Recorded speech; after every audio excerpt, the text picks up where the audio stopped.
Écrit au chapitre 25.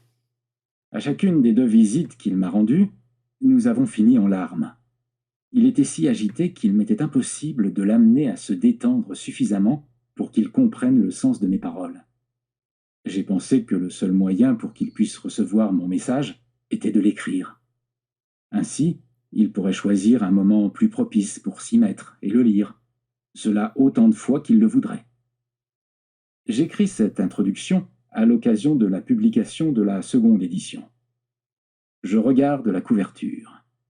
Une petite inscription rappelle qu'il a été un best-seller chaque année depuis sa parution.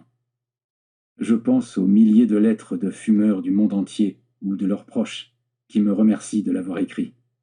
Je n'ai malheureusement pas le temps de répondre à toutes, mais chacune d'elles me remplit de joie, et une seule d'entre elles justifierait la peine que j'ai prise à écrire ce livre. À mon grand étonnement, j'apprends chaque jour quelque chose de nouveau sur le tabagisme. Cela n'empêche pas la philosophie de base du livre de rester valable.